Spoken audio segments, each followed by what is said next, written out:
Introducing the 2017-2018 First Tech Challenge. First Relic Recovery. A team consists of 2 driver operators, a coach, and a robot. The robot must be built from materials specified in the game manual and fit within an 18-inch sizing cube. But after the match starts, it can expand. Each match is played with 4 randomly selected teams, 2 per alliance. Your alliance partner for one match may be your opponent in another. The game is played on a 12-foot square playing field with a foam tile floor and 1-foot-high walls. 2 red and 2 blue balancing stones are mounted on the field floor. 4 relics are positioned in the field corners.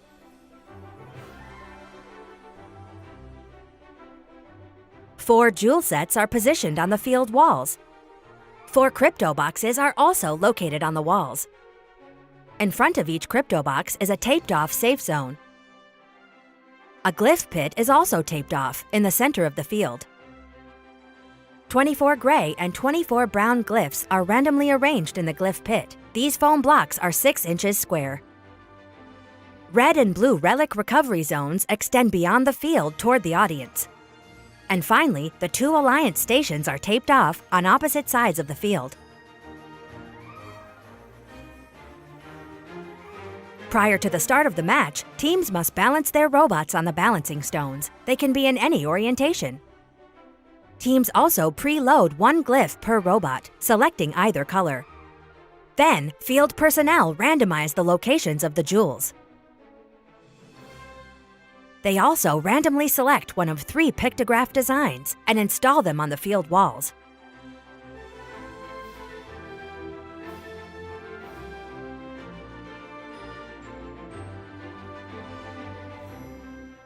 Each match begins with a 30-second autonomous period. During the autonomous period, there are a number of ways for teams to score, using only pre-programmed instructions. If only 1 jewel is left on the platform at the end of the autonomous period, the alliance corresponding to that color earns 30 points. Each glyph scored in a crypto box earns the alliance 15 points. The pictographs have coded messages indicating which of the crypto box columns is a key. If a robot can decode this message and place a glyph in the crypto box key, their alliance earns a 30-point bonus.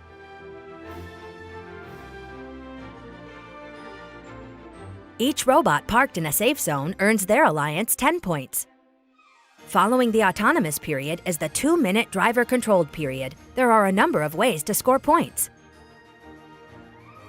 Each glyph scored in a crypto box earns the alliance 2 points. A completed row of glyphs earns an additional 10 points. And a completed column earns an additional 20 points.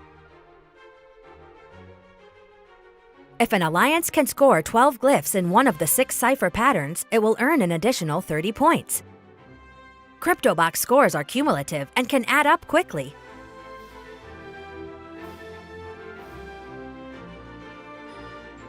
The last 30 seconds of the driver-controlled period is the end game.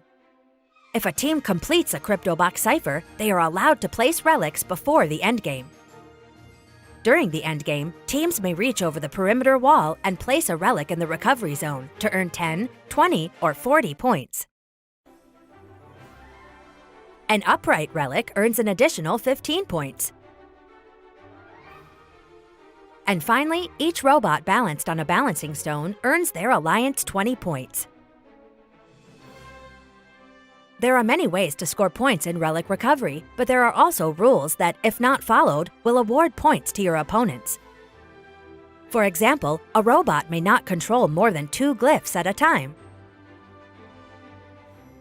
And robots may not place non-glyph elements into a crypto box. This has been a brief summary of the first relic recovery game. For complete rules, please read the entire game manual, and remember to check the Q&A forum. But remember the most important rule in First Tech Challenge: gracious professionalism.